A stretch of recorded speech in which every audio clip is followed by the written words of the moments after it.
टूट कर एकदम बिखर गए थे जब हमारे ऊपर ही अटैक हुआ था। जब अटैक हुआ था तो मुझे ऐसा लगा था किसी ने मेरे ऊपर सरसों का तेल गरम करके जैसे डाल दिया हो। मैं चीख रही थी, तो अंधेरा था पूरे घर में।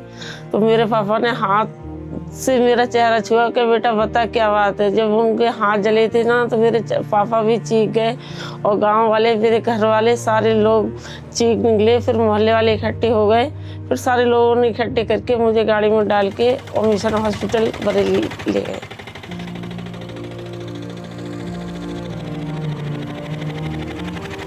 वहाँ करीब 24 घंटे के बाद मेरा इलाज शुरू हुआ था।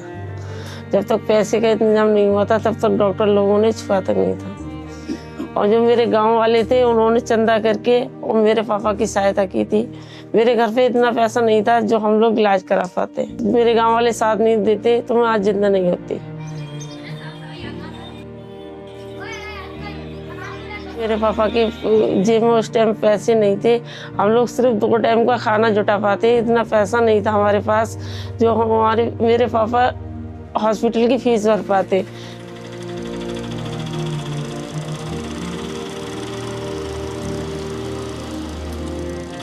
अब बुढ़ापा है, 2 बेटियां ये है, सर पे इनकी शादी नहीं हुई है तो परेशान रहता हूँ। जिस टाइम मुझे अटैक हुआ था उस टाइम बहुत परेशान था मैं।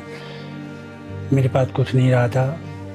मोहल्ले वाले गांव वालों ने मदद की कि इनका इलाज कराया। मैं बिल्कुल टूट गया था। बेटा मेरे पास नहीं है कोई।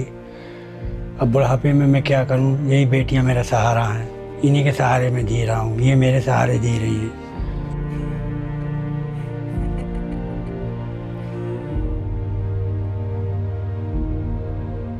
मैं बहुत बुरा हुआ था, कुछ बता नहीं सकते कि अपने रिश्तों से भरोसा हट गया। जो अपने करीबी रिश्ते हुए हैं उनसे सबसे भरोसा हट गया कि अपना इंसान भी ऐसा कर सकता है, इतना बड़ा दगा दे सकता है। कभी लाइफ में सोचा भी नहीं था। एक बहन भाई का रिश्ता होता है, जो बहनों को पालते हैं, बड़ा करते हैं, उन्हीं ने धोखा दिया। जो घर का बंदा है वही धोखा दे रहा है तो बाहर वाले पे लोग क्या भरोसा करेंगे। उस बहन ने रिश्ते को तार तार कर दिया। लोग विश्वास नहीं करते थे। हॉस्पिटल में लोगों को जैसे लोग पूछते कि कैसे हुआ, किसने किया, तो लोग विश्वास नहीं करते कि ये बहन ऐसा कर ही नहीं सकती। और हकीकत ये है बहन बहनों ने दोनों ने मिलके किया है।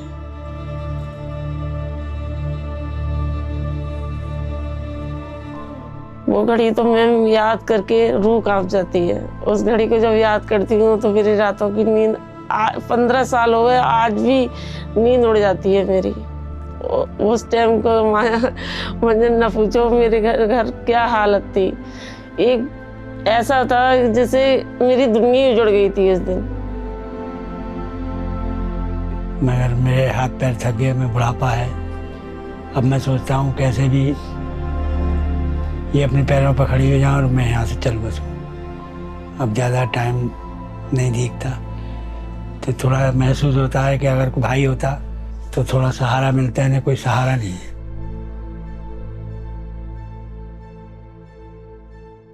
अगर वो चाहता तो गोली मार देता तो मेरे सबर आ जाता थोड़ा। अब तक भूल भी जाता। मगर ये चलती फिरती लाशें हैं, मैं कैसे देखूं।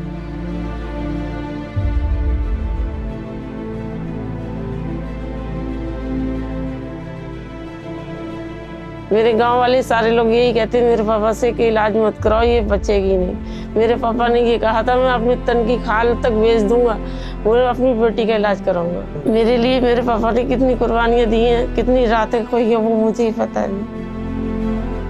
शायद कोई बाप इतना नहीं कर पाएगा जितना मेरे पापा ने मेरे साथ किया है। पता ना कितनी रातें जाग जाग के काटी है मेरे लिए, सिर्फ मेरी आवाज सुनने के लिए। आज भी वो घड़ी याद हो गया।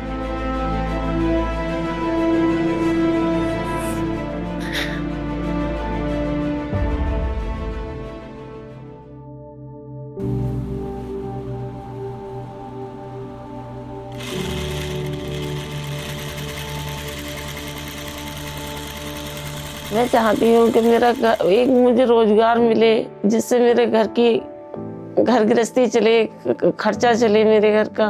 और मैं अपने पैरों पे मैं खड़ा होना चाहती हूँ। मैं किसी का सहारा बनना नहीं चाहती। मैं चाहती हूँ मैं कोई ऐसी छोटी मोटी जॉब मिल जाए जिससे मैं अपना जिंदगी बसर कर सकूँ, अपने माँ बाप का पालन पोषण कर सकूँ, देख सकूँ अपने माँ बाप के लिए।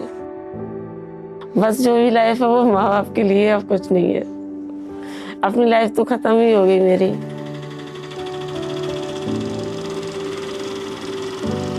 मैं थोड़ा इलाज भी कराना चाहती हूँ, जिससे मैं बाहर निकलती हूँ तो कपड़ा बांध के निकलती हूँ। मैं समूह में काम करती हूँ तो पूरे दिन फील्ड में मेरा चेहरा कपड़े से ढका रहता है। मैं चाहती हूँ इतना मेरा इलाज हो सके कि अपना कपड़ा खोल के सबके समाज के सामने आ सकूँ।